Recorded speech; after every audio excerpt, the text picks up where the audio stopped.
Bonjour à tous, j'espère que vous allez bien. Si la revanche des Sith nous a introduit plusieurs choses impressionnantes dans l'univers Star Wars, on ne peut pas en exclure le général Grievous, le commandant suprême de l'armée séparatiste après la mort du comte Dooku, et qui meurt un peu facilement contre Obi-Wan Kenobi. Cependant, est-ce que vous savez que ce qu'il y avait avant cette machine cybernétique, c'était un être bien plus tragique que ça? Et bien c'est ce que nous allons voir aujourd'hui, avec l'histoire tragique du général Grievous.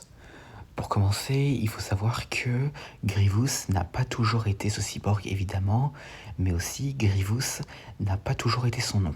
En effet, à l'origine, il faisait partie de l'espèce des Kalish, donc une espèce de la planète Kali, et était connu sous le nom de Kimain Jay Shilal.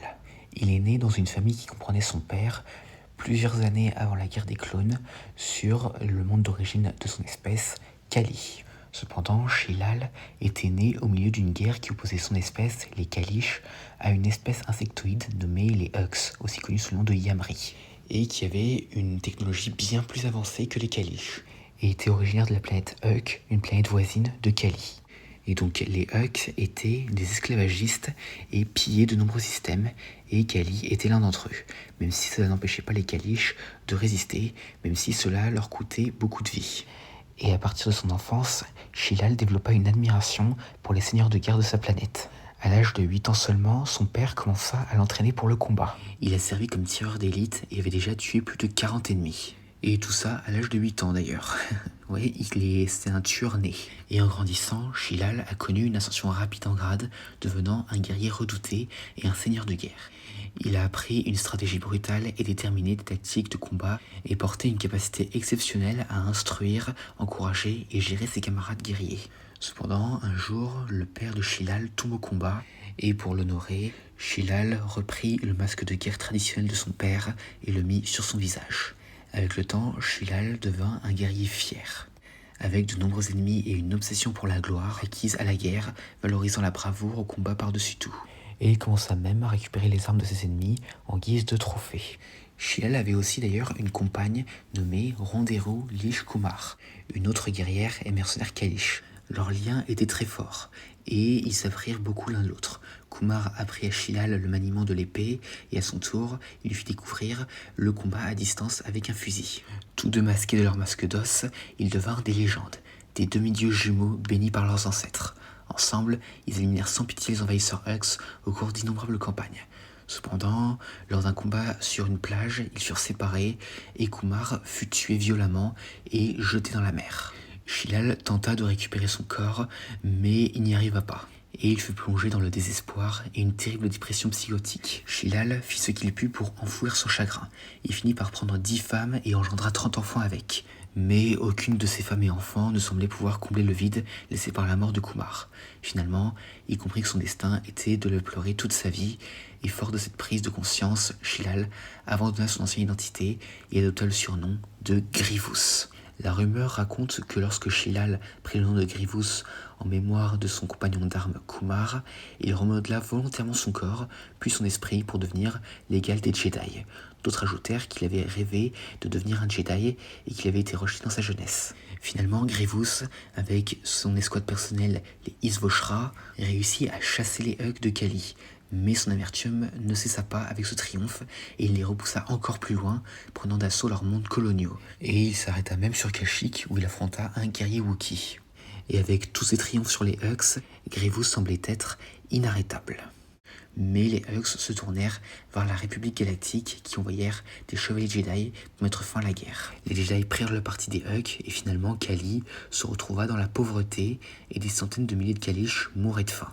Et Grievous commença à développer une profonde haine pour la République, et il fut encore plus frustré par la réalisation que les Jedi, les protecteurs de la République, étaient presque invincibles au combat rapproché grâce à leur possession de capacités surnaturelles provenant d'un champ d'énergie mystique, la Force. Cependant, la réputation de Grievous avait attiré l'attention des Sith, le comte Dooku et son maître Dark Sidious, qui a vu son potentiel alors qu'il menait son peuple dans la guerre. Et finalement, Grievous finit par s'associer au clan bancaire intergalactique et devint un exécuteur. Et il dut diriger pour la première fois des droïdes de combat, qu'il méprisait d'ailleurs. Et Grievous demanda alors des droïdes plus avancés que les simples droïdes de combat de la Fédération du Commerce qu'il critiquait pour s'appuyer sur les commandes d'un ordinateur central et incapable d'apprendre de leurs erreurs. Et il n'était d'ailleurs pas autorisé à mener à bien ses missions avec des Kalish. Et après avoir demandé une garde personnelle plus intelligente et consulté le compte Dooku, les ingénieurs des laboratoires Holo One furent alors autorisés à construire une série spécifique de droïdes pour répondre aux ordres de Grievous. Et c'est ainsi que furent créés les fameux droïdes Magna Guard. Et Grievous les entraîna personnellement et les équipa de capes et de demi-capuches de son monde natal, en l'honneur de ses fidèles gardes du corps Isvoshra. Et donc Grievous connut un succès phénoménal, faisant de lui l'une des ressources les plus vulnérables du clan bancaire, dirigé par le membre du conseil séparatiste San Hill. Et en échange, le clan bancaire aida Kali à se remettre. Mais un jour, Grievous apprit que les Hux avaient vandalisé les cimetières sacrés des Kalish sur les mondes coloniaux et que la République n'en avait rien fait. Et cette nouvelle raviva son désir d'agir directement pour défendre son peuple. Il abandonna donc son contrat avec le clan bancaire et retourna sur Kali pour venger la profanation. Et San Hill n'était pas du tout satisfait de ce qu'avait fait Grievous et envisagea d'abord de l'assassiner. Mais il craignait sa vengeance s'il survivait. Et donc finalement, il conspira avec l'archiduc de Geonosis, Poggle le Bref, également membre du conseil séparatiste, et leurs alliés communs Dark Sidious et le comte Dooku pour organiser la servitude permanente de Grievous. Et donc, lorsque Grievous partit reprendre le combat avec les Hux, il ignora que Dooku, Hill et Poggle avaient placé une bombe ionique à bord de sa navette et trafiqué le siège du pilote pour permettre une éjection guidée à distance. Et ce sabotage fit s'écraser le vaisseau et Grievous fut éjecté. Et cependant, cet accident l'avait mortellement blessé, car en effet son corps était hémorragique et en état de choc. Et donc finalement Dooku vient le récupérer et grâce à la force, il l'empêcha de succomber à un arrêt cardiaque alors qu'ils étaient en route pour Geonosis. Et pendant le trajet, Dooku inspira à Grievous l'idée que c'était un Jedi qui était responsable de l'attaque. Une fois sur Geonosis, Grievous fut placé dans un réservoir de Bacta avec son corps en piteux état. Mais il réussit cependant à s'accrocher. Et donc finalement, San Hill lui proposa ainsi de lui réparer son corps et désireux de se venger de la République et des Hux, il accepta à condition que son esprit ne soit pas altéré. Donc finalement, Dooku revint et lui fit une transfusion sanguine avec le sang du maître Jedi qu'il avait tué, Sifo Dyas. Et donc finalement, Poggle, avec ses scientifiques géonosiens, implantèrent le cerveau et les yeux de Grievous dans son fameux corps mécanique que l'on connaît aujourd'hui. Et parmi les réparations et améliorations apportées par les bibliothèques géonosiennes, certaines zones de son cerveau ont été altérées à son insu, afin de faire de lui un combattant plus intelligent et plus rapide.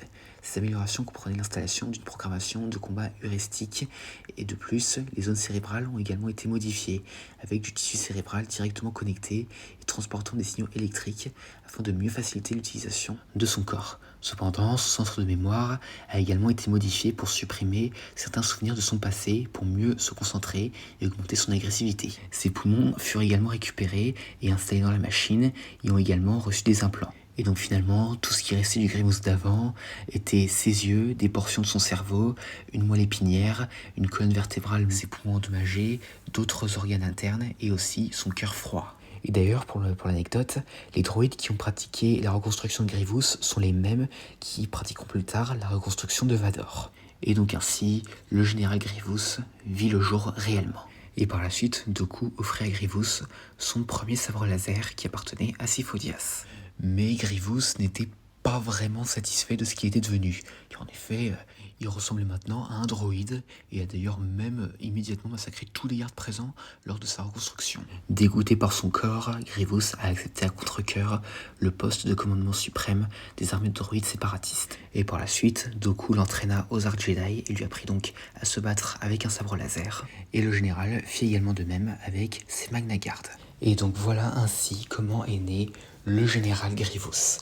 Alors déjà, comme on peut le voir, le pauvre, comme Vador, il a aussi eu des débuts tragiques. Comme quoi, Vador et Grievous ont des points communs. Parce que déjà, ils ont tous les deux perdu quelqu'un à qui ils tenaient beaucoup. Suite à ça, ils ont changé d'identité. Ils sont aussi devenus des combattants féroces. Et en plus de ça, comme je l'ai dit plus tôt, ils ont été reconstruits par les mêmes droïdes qui les ont maintenus en vie. Et en plus de ça, ils ont tous les deux été victimes de mensonges.